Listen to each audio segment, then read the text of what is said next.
ഇന്നും യേശുവിനോടുകൂടി യാത്ര തുടരാമെന്ന് ഈ ശുശ്രൂഷയിലേക്ക് താങ്കളെ സ്വാഗതം ചെയ്യുകയും കർത്താവായ യേശുക്രിസ്തുവിൻ്റെ നിസ്തുല നാമത്തിൽ വന്ദനം പറയുകയും ചെയ്യുന്നു. ദൈവത്തോട് ചേർന്ന് ജീവിക്കുകയും ദൈവത്തിൻ്റെ വചനപ്രകാരം മുന്നോട്ട് പോവുകയും ചെയ്യുന്ന ഏതൊരാളും ദൈവത്തിൻ്റെതായ ദിവ്യ സ്വഭാവത്തിൻ്റെ ഉടമകളായിത്തീരും. ഇങ്ങനെ ഒരു ചിന്ത നിങ്ങളുമായി പങ്കുവയ്ക്കാനായി ഒരു തിരുവചനം വായിപ്പാൻ ആഗ്രഹിക്കുന്നു. വിശുദ്ധ യാക്കോബ് എഴുതിയ ലേഖനം 4-ാം അധ്യായം 7-ാം വാക്യം വായിക്കട്ടെ. ആകയാൽ നിങ്ങൾ ദൈവത്തിന് കീഴടങ്ങുവിൻ, പിശാചിനോട് എതിർത്ത് നിൽപ്പിൻ, എന്നാൽ അവൻ നിങ്ങളെ വിട്ട് ഓടിപ്പോകും. കർത്താവായ യേശുക്രിസ്തുവിന്റെ സഹോദരനും പ്രാർത്ഥനാ മനുഷ്യനുമായ അപ്പസ്തലൻ തന്റെ ലേഖനത്തിലും പ്രാർത്ഥനയ്ക്ക് വളരെ പ്രാധാന്യം നൽകുന്നുണ്ട്. വളരെ പ്രധാനപ്പെട്ട 2-3 കാര്യങ്ങൾ 7, 8, 9 വാക്യങ്ങളിൽ രേഖപ്പെടുത്തിയിട്ടുണ്ട്. ഒന്നാമതായിട്ട് അപ്പസ്തലൻ പറയുന്നത് ദൈവത്തിന് കീഴടങ്ങണം എന്നാണ്. എങ്ങനെയാണ് ദൈവത്തിന് കീഴടങ്ങി ജീവിക്കാൻ കഴിയുന്നത്? ഒരു കാലത്ത് നമ്മുടെ ഇന്ത്യ മഹാരാജ്യത്തിൽ തെരഞ്ഞെടുക്കപ്പെട്ട ജനാധിപത്യ ഭരണം നിലവിലില്ലായിരുന്ന കാലത്ത് ഓരോ പ്രദേശങ്ങളിലും ഓരോ രാജാക്കന്മാരായിരുന്നു ഭരിച്ചുകൊണ്ടിരുന്നത്.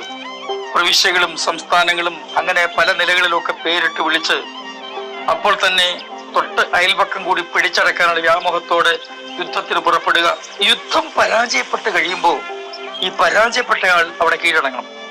ജയിച്ച രാജാവും കൂട്ടരും അല്ലെങ്കിൽ സൈന്യവും ചേർന്ന് തോറ്റ രാജാവിനെയും കൂട്ടരെയും ബന്ധനസ്ഥരാക്കി അവരുടെ രാജ്യത്തേക്ക് കൊണ്ടുപോകും. അങ്ങനെയൊക്കെയുള്ളൊരു പതിവ് ഉണ്ടായിരുന്നു.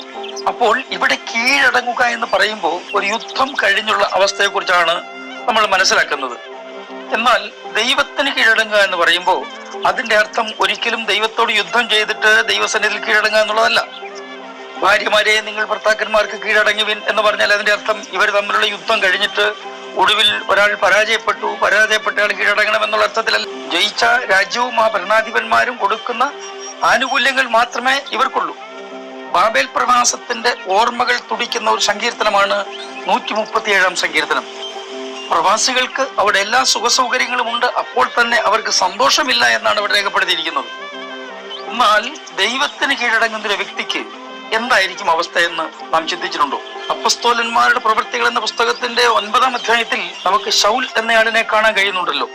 തന്നെ പരിചയപ്പെടുത്തുന്നത് ഇങ്ങനെയാണ്: ശൗൽ കർത്താവിന്റെ ശിഷ്യന്മാരുടെ നേരെ ഭീഷണിയും കൊലയും വിശ്വസിച്ചുകൊണ്ട് മഹാപുരോഹിതന്റെ അടുക്കൽ ചെന്ന് ദമസ്കോസിൽ ഈ മാർഗക്കാരായ വല്ല പുരുഷന്മാരെയോ സ്ത്രീകളെയോ കണ്ടാൽ അവരെ പിടിച്ചുകെട്ടി യെരുശലേമിലേക്ക് കൊണ്ടുവരുവാൻ തക്കവണ്ണം അവിടുത്തെ പള്ളികൾക്ക് അവനോട് അധികാരപത്രം വാങ്ങി.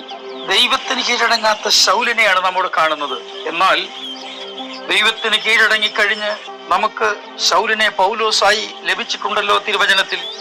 കർത്താവിന്റെ നാമനിമിത്തം പലവട്ടം കാരാഗ്രഹവാസം അനുഭവിച്ചപ്പോഴും കാരാഗ്രഹത്തിലെ തന്റെ ലേഖനങ്ങൾ ഓരോന്നും എത്രയോ ശ്രദ്ധേയമായിരുന്നു എന്ന് നമുക്കറിയാമല്ലോ. സന്തോഷിപ്പീൻ, സന്തോഷിപ്പീൻ, എപ്പോഴും സന്തോഷിപ്പീൻ എന്നൊക്കെയാണ് തന്റെ ലേഖനങ്ങളുടെ സൂക്തവാക്യങ്ങൾ. ദൈവത്തിന് കീഴടങ്ങി ജീവിക്കുന്ന ഏതൊരാളിന്റെയും ഉള്ളിൽ എപ്പോഴും സന്തോഷമുണ്ടാകും, സ്തോത്രവും സ്തുതിയും ഉണ്ടാകും, ദൈവത്തിന് നന്ദി കരയറ്റും, ദൈവത്തിന് മഹത്വം കരയറ്റും, ആരാധന ഉണ്ടാകും. അവർക്ക് അടങ്ങിയിരിക്കാൻ കഴിയുകയില്ല. സത്യത്തിൽ നമുക്ക് വാസ്തവമായി ദൈവസന്നിധിയിൽ കീഴടങ്ങാൻ കഴിഞ്ഞിട്ടുണ്ടോ ഇന്ന് വരെ? കൊച്ചു കൊച്ചു കാര്യങ്ങളിൽ നിരാശയും പിറുപിറുപ്പും പരാതി പറച്ചിലും ഒക്കെയാണ് നമ്മുടെ സ്വഭാവത്തിന്റെ ഒരു ഭാഗമെങ്കിൽ നിശ്ചയമായിട്ടും സുഹൃത്തെ ദൈവത്തിന് പൂർണ്ണമായി കീഴടങ്ങിയിട്ടില്ല എന്ന് തന്നെയാണ് അതിന്റെ അർത്ഥം. എന്നാൽ ദൈവത്തിന് കീഴടങ്ങിയ ഒരാളിന്റെ ലക്ഷണം വിശുദ്ധ പൗലോസ്ലീഹ തെസ്സലോനിക്കർക്ക് എഴുതിയ 1-ാം ലേഖനം 5-ാം അധ്യായം 14-ാം വാക്യം മുതൽ ഒന്ന് വായിച്ചു കേൾപ്പിക്കാം. സഹോദരന്മാരെ, ഞങ്ങൾ നിങ്ങളെ പ്രബോധിപ്പിക്കുന്നത് ക്രമം കെട്ടവരെ ബുദ്ധി ഉപദേശിപ്പിൻ, ഉൾക്കരുത്തില്ലാത്തവരെ ധൈര്യപ്പെടുത്തുവിൻ, ബലഹീനരെ താങ്ങുവിൻ, എല്ലാവരോടും ദീർഘക്ഷമ കാണിപ്പിൻ, ആരും തിന്മയ്ക്ക് പകരം തിന്മ ചെയ്യാതിരിപ്പാൻ നോക്കുവിൻ, തമ്മിലും എല്ലാവരോടും എപ്പോഴും നന്മ ചെയ്തുകൊണ്ടിരിപ്പിൻ, എപ്പോഴും സന്തോഷിപ്പിൻ, ഇടപെടാതെ പ്രാർത്ഥിപ്പിൻ, എല്ലാറ്റിനും സ്തോത്രം ചെയ്യുവിൻ, ഇതല്ലോ നിങ്ങളെക്കുറിച്ച് ക്രിസ്തുയേശുവിൽ ദൈവേഷ്ടം.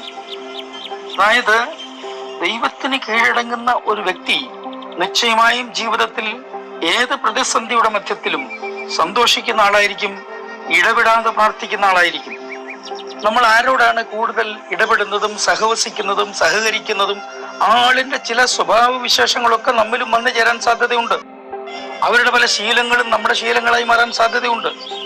അവരുടെ ആഹാര രീതികൾ നമ്മൾ പരിചയിക്കാൻ സാധ്യതയുണ്ട്. നമുക്കറിയാമല്ലോ, പരിപ്പ് കറിയും ചപ്പാത്തിയും കഴിച്ച് ശീലിച്ചിരുന്ന ബംഗാളികളും വടക്കേ ഇന്ത്യക്കാരും കേരളത്തിൽ വന്ന് ഇപ്പോൾ അതിഥി തൊഴിലാളികളായിട്ട് നമ്മോടൊപ്പമുണ്ട്. കേരളത്തിലെ മിക്ക ജോലിയിടങ്ങളിലും അവരെ കാണാം നമുക്ക്. പരിപ്പ് കറിയും ചപ്പാത്തിയും ശീലമാക്കിയിരുന്നവർ ഇപ്പോൾ ഹോട്ടലിലെ കുക്കുകളാണ്.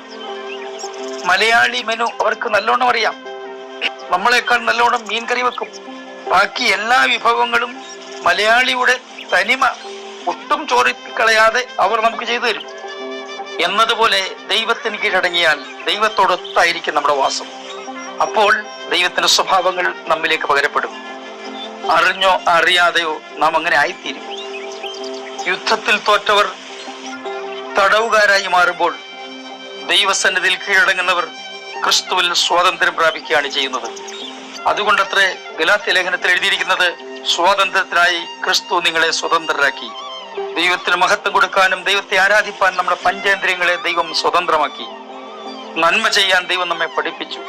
നമുക്ക് ക്രിസ്തുവിനോട് ചേർന്ന് ക്രിസ്തുവിന് കീഴടങ്ങി ജീവിക്കാൻ ശ്രമിക്കാം. ഞാൻ നിങ്ങൾക്ക് വേണ്ടി പ്രാർത്ഥിക്കുന്നു. സ്വർഗീയ പിതാവേ, എൻ്റെ എല്ലാ പ്രിയപ്പെട്ടവരെയും അങ്ങയുടെ കരങ്ങളിലേക്ക് ഏൽപ്പിച്ച് അനുഗ്രഹിച്ച് പ്രാർത്ഥിക്കുന്നു. ഞങ്ങളുടെ ജീവിതകാലം മുഴുവനും ക്രിസ്തുവിന് കീഴ്പ്പെട്ട് ദൈവത്തിന് കീഴടങ്ങി ജീവിപ്പാൻ ഞങ്ങളെ സഹായിക്കണമേ. യേശു ക്രിസ്തുവിൻ്റെ അൻപുള്ള നാമത്തിൽ തന്നെ ആമേൻ.